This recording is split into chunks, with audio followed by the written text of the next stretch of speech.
یہ دراصل وہ تختیاں نہیں ہیں جو تختیاں حضرت موسیٰ علیہ السلام کو ملی تھی، کیونکہ وہ تختیوں کو انہوں نے سیف نہیں رکھا، ان کے اوپر حملہ ہوا اور جو صندوق میں تختیاں رکھی ہوئی تھی وہ بادشاہ اٹھا کر لے گیا، اور لے جانے کے بعد اس نے ایک مندر میں اس کو لے جا کر کہیں روم میں رکھ دیا، وہ مندر میں بدھ گر گیا اور پریشان ہوئے، پھر اس کو سیمنٹ ویمنٹ لگائی ہوگی، پھر کھڑا کیا ہوگا، دوسرے دن پھر آن دے گرا ہوا ہے، تیسرے دن پھر تو انہوں نے کہا یہ صندوق میں گڑبڑ ہے، تو صندوق کو بیلوں پر رکھ کر ہانک دیا، جو حضرت داؤد علیہ السلام کے زمانے میں ملا۔ پھر حضرت داؤد علیہ السلام نے اس تورات پر لانے کی کوشش کی جو اوریجنل تختیوں کی شکل میں، لیکن پھر دھیرے دھیرے بنی اسرائیل بدتمیزیوں کے شکار ہو گئے، اور اس کے بعد پھر ٹیٹس کا حملہ ہوا، اور اس حملے میں اس نے ہیکل سلیمانی جو بلڈنگ بنائی تھی حضرت سلیمان علیہ السلام نے تورات کو رکھنے کے لیے، اس کو ڈیمالشڈ کر دیا، اس کو زمین دوز کر دیا، بلکہ اس کے ملبے کو اٹھا کر بہت دور لے جا کر پھینکا کہ کوئی نشانی بھی باقی نہ رہے، اور جب سے تورات کی تختیاں غائب ہیں۔ اب وہ سمجھتے نیچے ہیں اور نیچے تہہ میں جاتے جا رہے ہیں، لیکن ان کو مل نہیں رہی ہے اور نہ ملنے والی ہے۔ اب یہ جو تورات ہے ان کے پاس، یہ دراصل ان تختیوں کی تشریح ہے جو ان کے علماء نے بیٹھ کر کی تھی۔ یہ جو 5 اسفار کا مجموعہ ہے، 5 چیپٹرز، جس کو ہم اولڈ ٹیسٹمنٹ کے نام سے بھی جانتے ہیں، جو بائبل کا شروع کا حصہ ہے، وہ پہلا حصہ جو تورات نہیں اوریجنل، وہ یاد رکھیے، آپ چاہیں تو کہہ لیں تورات کی تفسیر ہے، اللہ تعالیٰ کا جو کلام تھا نا اوریجنل، اس کی تفسیر ہے۔ اسی لیے اس میں بڑی غلطیاں ہیں، تاریخی غلطیاں ہیں، اس میں بہت بڑی بڑی تاریخی غلطیاں ہیں، کیونکہ وہ انسانوں کی چیزیں ہیں۔ اور زبان میں تبریہ میں بیٹھ کر علماء نے باضابطہ اس کی تشریحات لکھی، اور ان تشریحات کو جو ان کی حکومت تھی اس کو انہوں نے مستند قرار دیا، اور 5 ابواب، وہ سفر تکوین ہے، سفر خروج ہے، کیا کیا ہے اس میں وہ آپ دیکھیں گے، کتاب تثنیہ ہے، یہ ساری چیزیں جو ہے وہ تشریحات کی شکل میں احکام، تاریخ، یہ ساری چیزیں بیان کرنے کی شکل، یا زیادہ آپ اچھی تشبیہ دے لیں، جیسے ہمارے پاس 6 حدیث کی کتابیں ایتھنٹک جو بعد میں مجموعہ ہے تیار کیا گیا، قریب قریب، بہرحال حدیث کی کتابیں تو بہت ایتھنٹک ہے، اتنے ایتھنٹک نہیں ہے، یہ اس میں بڑی ملاوٹیں ہیں، اور یہ 5 کتابوں کے مجموعے کو اب وہ لوگ تورات کہتے ہیں، عیسائی اولڈ ٹیسٹمنٹ کہتے ہیں، اور ہم ملاوٹ والا کلام کہتے ہیں، بائبل کا آدھا حصہ۔ یہ جو حضرت موسیٰ علیہ السلام جو تختیاں پیش فرمائے تھے، وہ تو اللہ کا راست کلام تھا، اس کلام کا وہی مقام رہا ہوگا جو قرآن مجید کی آیتوں کا رہا ہے، اور اس کی زبان عبری تھی، اور آج کل وہ عبری میں ملتی بھی نہیں ہے، وہ کہاں چلی گئی، کیا ہو گیا پتہ نہیں، جو کچھ ہے اس کی تشریحات یادداشت سے ہے۔ جیسے مفسرین نے تفسیریں لکھی ہیں، لیکن مفسرین کے سامنے ایک بڑی حقیقت ہوتی تھی، کلام پاک ہوتا تھا، ان کے سامنے تختیاں نہیں تھی، یادداشت سے انہوں نے یہ چیز آئی تھی چلو اس کی تشریح کر دو، یہ چیز آئی تھی اس کی تشریح کر دو، اس طرح سے یہ اولڈ ٹیسٹمنٹ تیار ہوا۔ لیکن حضرت موسیٰ علیہ السلام کو جو اللہ تعالیٰ کا کلام ملا تھا وہ بہت اعلیٰ معیار کا تھا، اللہ کا کلام تھا، لازمی بات ہے، ہم اس پر ایمان رکھتے ہیں۔ وَلَمَّا سَكَتَ عَنْ مُوسَى الْغَضَبُ، اور جب حضرت موسیٰ علیہ السلام کا غصہ ٹھنڈا ہوا، أَخَذَ الْأَلْوَاحَ، آپ نے ان تختیوں کو اٹھایا، پتھر کی تختیاں تھی کہتے ہیں، ان پتھر کی تختیوں پر اللہ تعالیٰ نے اپنے احکام لکھے تھے، اور ان احکام کی بنیادیں وہ تھی جو 10 وصایا عشر کہلاتے ہیں، 10 کمانڈمنٹس کہلاتے ہیں، کہ وہ اصل یہ تھی کہ تم کو یہ 10 کام ہے جو زندگی میں نہیں چھوڑنا چاہیے۔ وہ 10 کے 10 کام آپ سورہ بنی اسرائیل میں دیکھیں گے، اللہ تعالیٰ نے بیان فرما دیا، وَقَضَىٰ رَبُّكَ أَلَّا تَعْبُدُوا إِلَّا إِيَّاهُ وَبِالْوَالِدَيْنِ إِحْسَانًا سے شروع ہوا، اللہ کے سوا کسی کی عبادت نہ ہو، پھر بندوں کے حقوق، پھر قتل ہو جائے تو کیا کرنا ہے، وغیرہ وغیرہ، وہ بنی اسرائیل میں پورے وہ احکام ہیں، کہتے ہیں ملتے جلتے ہیں، ایسے ہی 10 احکام تھے جس کو تشریحات کر کے انہوں نے پھر شریعت بنائی۔ فرمایا وفی نسختہا ہدن، اور اس کے نسخے میں بڑی ہدایت تھی، کیوں نہ رہے، اللہ کا کلام ہے۔ ہدن، اس میں ان کی پوری رہنمائی کر دی گئی تھی، اس زمانے کے جو تقاضے تھے ان سارے تقاضوں کو بیان کر دیا گیا تھا۔ ورحمتن، اور اس میں رحمت ہی رحمت تھی، لیکن رحمت کس کے لیے تھی؟ یاد رکھیے، گائیڈ لائن جو ہوتی ہے وہ سب کے لیے، ساری انسانیت کے لیے۔ یہی قرآن مجید کا بھی معاملہ ہے کہ رہنمائی سب کے لیے، ہدایت نامہ سب کے لیے، اور جو اس ہدایت نامے سے فائدہ اٹھاتے ہیں، جو ان گائیڈ لائنز کے مطابق زندگی بسر کرتے ہیں، ان کے لیے کتاب بن جاتی ہے رحمت، سراسر رحمت۔ پھر ایک اللہ کا فضل، ایک اللہ کی نعمت۔ یہی بات اللہ تعالیٰ نے قرآن مجید کے سلسلے میں ارشاد فرمائی، وَنُنَزِّلُ مِنَ الْقُرْآنِ مَا هُوَ شِفَاءٌ وَرَحْمَةٌ لِّلْمُؤْمِنِينَ، مومنوں کے لیے تو رحمت ہے، وَلَا يَزِيدُ الظَّالِمِينَ إِلَّا خَسَارًا، منکروں کو خسارہ ملے گا، گھاٹا ملے گا، ان کو کچھ نہیں ملے گا۔ جو مخالفت کریں گے، عمل نہیں کریں گے تو کیا ملنے والا ہے؟ فرمایا یہاں بھی دیکھیں صحیح ہے، وفی نسختہا، اور اس کے نسخے میں ہدایتیں تھی، احکام تھے، رہنمائی تھی، شریعت تھی، اور وَرَحْمَةٌ لِّلَّذِينَ هُمْ لِرَبِّهِمْ يَرْهَبُونَ، جس کے دلوں میں خوف خدا تھا، ان کے لیے یہ کتاب رحمت تھی۔ جن کے دلوں میں خوف خدا ہی نہیں ہے تو لازمی بات ہے اللہ تعالیٰ کی کتاب کا فائدہ نہیں ہوتا ہے۔ یہاں دو باتیں ہیں، وَرَحْمَةٌ لِّلَّذِينَ هُمْ لِرَبِّهِمْ يَرْهَبُونَ، ارشاد فرمایا، اور یہ سراسر رحمت تھی ان کے لیے جو اپنے رب کے لیے خوف رکھتے تھے۔ یہ میری زبان کا مسئلہ ہے کہ رہابہ کا ترجمہ میں خوف سے کر رہا ہوں، ورنہ رہابہ کے معنی ہوتے ہیں کسی کی روحانی تقدس کی وجہ سے اس کی عظمت کے آگے انسان گھٹنے ٹیک دے، یہ ہے رہبہ۔ اب ہمارے پاس الفاظ نہیں ہے ایسے ڈر کے لیے، تو ہم کیا کہیں گے؟ جس کے دل میں اللہ کا ڈر ہو، جس کے دل میں اللہ کا خوف ہو۔ لیکن مفہوم یہ ہوتا ہے رہبہ کے معنی، اسی سے رہبانیت بھی ہے۔ دیکھیے، خوف خدا میں لوگ زندگی چھوڑ کر جنگلوں میں چلے جاتے ہیں، جس کو اسلام نے پسند نہیں کیا، لیکن لفظ ہے۔ تو فرمایا کہ جس کے دل میں اللہ تعالیٰ کی عظمتوں اور اس کے جلال کا احساس اور رعب ہے، اس کے لیے پھر یہ کتاب رحمت ہی رحمت ہے۔ جیسے تورات کے سلسلے میں بات اللہ تعالیٰ نے ارشاد فرمائی، بالکل بعینی ہی دوسرا نقطہ آپ کے سامنے میں رکھوں کہ قرآن پاک کے سلسلے میں بھی ارشاد فرمایا، ذالک الکتاب لا ریب فیہ ھدی للمتقین۔ اگر تمہارے دل میں گناہوں سے بچنے کا جذبہ ہی نہیں ہے، گندی سندی حیوانوں جیسی زندگی بسر کرنا چاہتے ہو، تو یاد رکھو قرآن مجید کا فائدہ تم کو نہیں ہوگا۔ پھر قرآن مجید کا فائدہ اٹھانے کے لیے، اللہ کے کلام سے مستفید ہونے کے لیے، پچھلی آیتوں میں بھی اشارہ گزرا، اللہ تعالیٰ ارشاد فرماتا ہے اپنے دل سے تکبر کو نکال دو، میں پن کو نکال دو، غرور کو نکال دو، پراؤڈی میں کچھ ہوں یہ نہ سمجھو میں اللہ تعالیٰ کی کتاب کا طالب علم ہوں، میں جاہل مطلق ہوں، اللہ کی کتاب جو پڑھائے گی میں وہ پڑھوں گا، یہ میری استاد ہوگی، یہ میری رہنمائی ہوگی۔ نعوذ باللہ میری رائے کے مطابق میں تفسیر کروں، اللہ کی کتاب کی تعویل کرنے کی کوشش کروں، تو اس سراسر گمراہی ہے، کبھی انسان کو ہدایت نہیں ملے گی۔ اللہ کی کتاب کیا کہہ رہی ہے؟ تحقیق کرو، جتنا ہو سکے ریفر کرو، یہ نہیں کہہ رہا ہوں کہ اندھی تقلید کرو، پڑھو، تلاش کرو، احادیث کا مطالعہ کرو، تاریخ کا مطالعہ کرو، پھر اس کے بعد سے جو اللہ کی کتاب کی رہنمائی ہے اس سانچے میں اپنے آپ کو ڈھالو، یہ ہے رحمت، یہ ہے ہدایت نامہ جس سے ہم مستفید ہوں گے۔ اور دوسری بات یہ، دل سے تکبر نکالنا، غرور نکالنا، پہلی چیز۔ دوسری چیز یہ کہ دل سے گناہوں کی محبت نکال دینا۔ گناہوں کا جو خبر ہو جاتا ہے نا، انسان ایسا خوگر ہو جاتا ہے کہ معلوم یہ ہوا گناہ تو 10 منٹ کیے، 10 گھنٹے اس کا لطف لے رہا ہے بیٹھ کے۔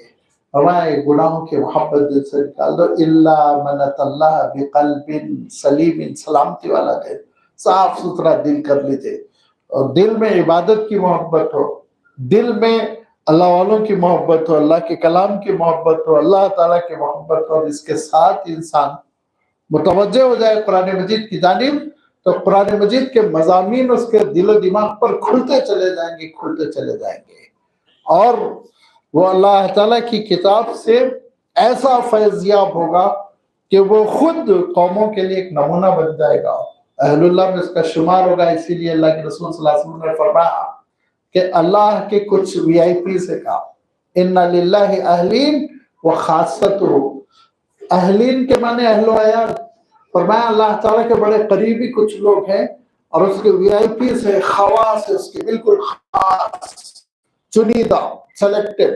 صحابہ نے پوچھا اللہ کے رسول کون؟ کہا اہل القرآنی، جو قرآن میں ڈوب جاتے ہیں، قرآن مجید سے رشتہ جوڑ لیتے ہیں، قرآن مجید کو اپنا استاد مان لیتے ہیں، قرآن پاک کے شاگرد ہو جاتے ہیں۔ اس کے معنی یہ نہیں کہ اللہ کے رسول صلی اللہ علیہ وسلم کی سیرت سے آپ بے نیاز ہو جائیں گے۔ میں ہمیشہ کہتا ہوں کہ قرآن مجید سمجھنے کا سب سے اتھینٹک سورس سیرت ہے، سیرت حضور نے کیسے عمل کر کے بتایا۔ لہذا جو قرآن مجید کی اس ترتیب سے، قرآن مجید سے استفادہ کرتے ہیں اور قرآن مجید کو سمجھتے ہیں، پھر وہ اللہ تعالیٰ کے خواص ہوتے ہیں، وی آئی پیز ہوتے ہیں، اللہ تعالیٰ کے پاس پسندیدہ ہوتے ہیں۔ یہ وہی لوگ ہوتے ہیں جن کو میدان حشر میں اور جن کے جنت کا جب فیصلہ ہو جائے گا اور سارے جنتیوں کو جب خدام پینے کے لیے مشروبات پیش کریں گے، تو یہی وہ اللہ کے خواص ہوتے ہیں جن کو رب خود پیش کرے گا، پلائے گا۔ یہ اللہ تعالیٰ ارشاد فرماتا ہے کہ دیکھو اللہ سے قریب ہونے کی کوشش کرو۔ فرمایا کہ رحمت للذین ہم لربہم یرہبون، وہی لوگ استفادہ کر پاتے ہیں جن کے دل میں اللہ کی عظمت ہو، محبت ہو، جن کے دل میں غرور ہو، تکبر ہو، اپنے کلچر کی محبت، اپنی قوم کی محبت، اپنے ملک کی محبت، یہ سب دبی ہوئی ہو اللہ کی محبت کے سامنے، تب انسان آگے بڑھتا ہے، ترقی کرتا ہے۔ اب اس کے بعد حضرت موسیٰ علیہ السلام نے تورات کی دعوت دی۔ ایک گمراہی تو انہوں نے تورات کے سلسلے میں کی جو اس صورت میں اللہ تعالیٰ نے بیان نہیں فرمایا۔ وہ گمراہی یہ کی کہ ہم سے نہیں ہو سکے گا، اتنے سخت احکام ہے، ہم نہیں عمل کریں گے۔ اللہ تعالیٰ نے کہا ٹھیک ہے، اوپر دیکھو تو اوپر پہاڑ چڑھایا، تو پھر توبہ کی، پھر اس کے بعد انہوں نے عمل کی تلقین کی۔ اس کا اس صورت میں تذکرہ نہیں ہے۔ دوسری جو انہوں نے گمراہی کا مظاہرہ کیا، بدتمیزی کی، وہ یہ کہ ہم کیوں مان لیں کہ اللہ تعالیٰ نے آپ کو تورات دی؟ ثبوت کیا ہے؟ ثبوت کیا ہے؟ ثبوت پیش کیجیے۔ حضرت موسیٰ نے کہا میں رسول کہہ رہا ہوں، اس سے بڑھ کے کیا ثبوت؟ ہم نہیں مانیں۔ اب ماننے کی کیا شکل ہوگی؟ کہا ہم میں سے آپ چند لوگوں کو لے جائیے اور پھر طور پر لے جا کے ڈائریکٹلی اللہ تعالیٰ سے کلام کروائیے، جب ہمارے نمائندے سن لیں گے تب جا کے ہم مانیں گے۔ تو 70 لوگوں کا سلیکشن ہوا، بلکہ الیکشن ہوا، بڑے ہنگامے ہوئے، میرے خاندان کا لے جاؤ، تیرے خاندان کا لے جاؤ۔ وہ 70 کو جب حضرت موسیٰ علیہ السلام لے کر گئے تو ان کا کیا حشر ہوا، اللہ تعالیٰ نے اس کا تذکرہ آگے کی آیتوں میں فرمایا۔ انشاءاللہ آئندہ اتوار اس کی وضاحت آپ کی خدمت پر رکھی جائے گی۔ وآخر دعوانا ان الحمدللہ رب العالمین۔